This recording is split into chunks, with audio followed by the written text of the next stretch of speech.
Bonjour à toutes et à tous, merci de nous rejoindre pour cette nouvelle vidéo. Nous allons revenir aujourd'hui sur la présentation du docteur Olivia Bandin et faire le point avec vous sur les troubles de l'hémostase. L'hémostase, c'est le mécanisme qui amène à l'arrêt du saignement lorsqu'un vaisseau sanguin est lésé. Elle se décompose en trois temps, le temps pariétal avec la vasoconstriction et l'agrégation plaquettaire, le temps plasmatique qui est l'ensemble des phénomènes de coagulation qui vont amener à la formation d'un thrombus, d'un caillot en fait, et qui est sous l'influence des facteurs de coagulation, des facteurs 1 à 13, dont certains sont vitamino K dépendants, et sous l'influence également des inhibiteurs de la coagulation, c'est-à-dire l'antithrombine, la protéine C, la protéine S. Enfin, il y a le temps thrombodynamique. Après coagulation, il y a réduction, puis dissolution du caillot, c'est la fibrinolyse. Il faudra bien garder en mémoire que lorsqu'on parle de troubles de l'hémostase, on peut avoir affaire à un risque hémorragique, donc de saignement, ou à un risque thrombotique. J'imagine que pour bilanter un trouble de l'hémostase, rien de mieux qu'une prise de sang. Bien vu. Faisons le point sur les examens courants permettant l'exploration d'un trouble de l'hémostase. En premier lieu, évidemment, la numération plaquettaire qui permettra de rechercher une thrombopénie. On lui associera éventuellement le test photométrique d'agrégation plaquettaire à la recherche d'une thrombopathie. Le temps de prothrombine ou temps de quick, qu'on appelle TP ou TQ, explore la voie exogène, c'est-à-dire les facteurs de coagulation 1, 2, 5, 7 et 10. Attention, le taux de prothrombine s'exprime en pourcentage d'activité, le temps de quick s'exprime en secondes. Du coup, quand le TQ augmente, le TP diminue. Très bonne remarque. Le TCA, ou temps de céphaline activé, explore tous les facteurs de coagulation à l'exception du 7. En l'interprétant avec le TP-TQ, on pourra donc explorer la voie endogène, c'est-à-dire les facteurs 8, 9, 11 et 12. Attention, on parle parfois du TCK. En fait, c'est tout simplement un TCA qui utilise le kaolin comme activateur.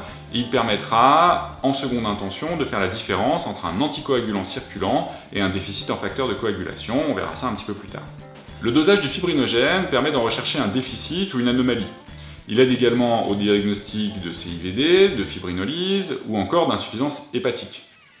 C'est également un marqueur non spécifique de l'inflammation et il permet une évaluation du risque de maladie cardiovasculaire par exemple. Le dosage du facteur Willebrand ne devra pas se faire en première intention, par contre il sera utile en cas de persistance des symptômes, en l'occurrence hémorragiques, avec un TP-TCA fibrinogène qui resterait normaux. Le temps de thrombine explore la fibrinoformation. C'est un test qui désormais a été remplacé par le dosage de la fibrine, mais qui reste utile dans les rares cas d'anomalies congénitales du fibrinogène. Enfin, le temps de saignement est un test invasif et obsolète qui désormais n'est plus recommandé. Ces examens de première intention permettent donc d'orienter l'enquête étiologique et de guider la conduite à tenir.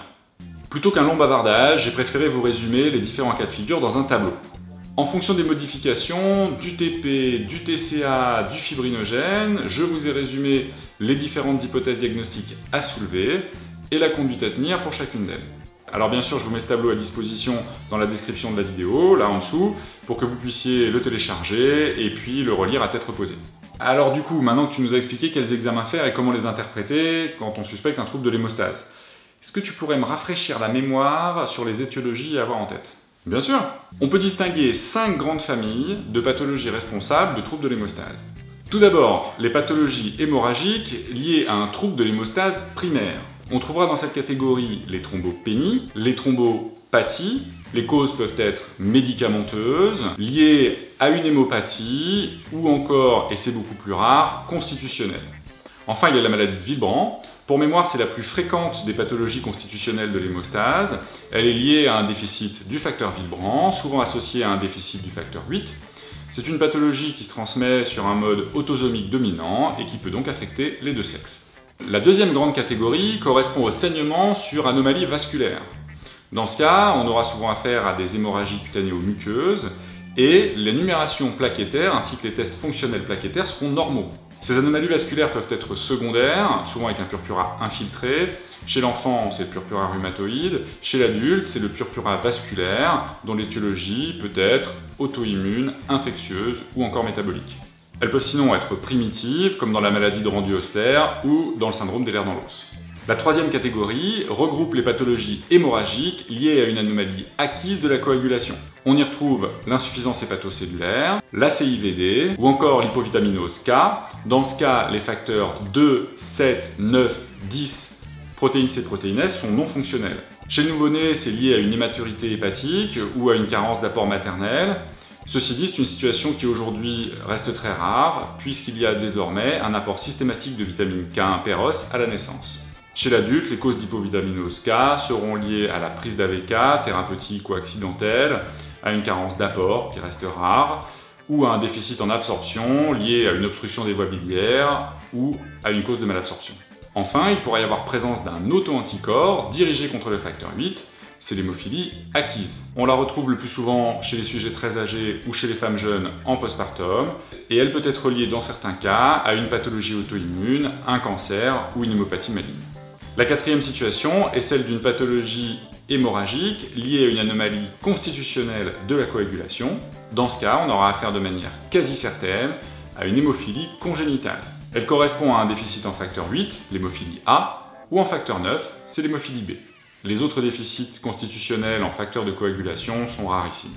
Enfin, la dernière situation est celle d'un trouble de l'hémostase entraînant non pas un risque d'hémorragie, mais un risque de thrombose. Dans ce cas, les facteurs de risque peuvent être acquis et sont largement dominés par les anticorps antiphospholipides, anticoagulants circulants de type LUPIC.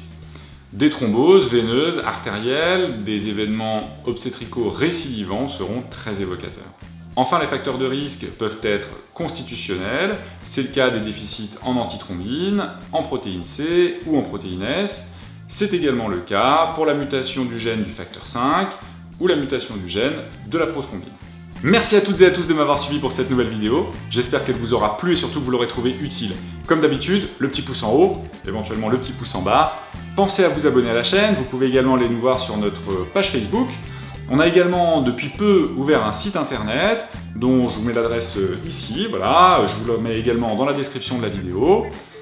Dans cette description, je vous mets également, comme d'habitude, le support qui a servi à la présentation du Dr Bandin, mais également le tableau qui résume, le TP, le TCA, le fibrinogène, tout ça, et puis la petite fiche synthèse pour résumer tout ce que je viens de vous dire. Prenez soin de vous, prenez soin de vos patients, et on se voit au prochain staff.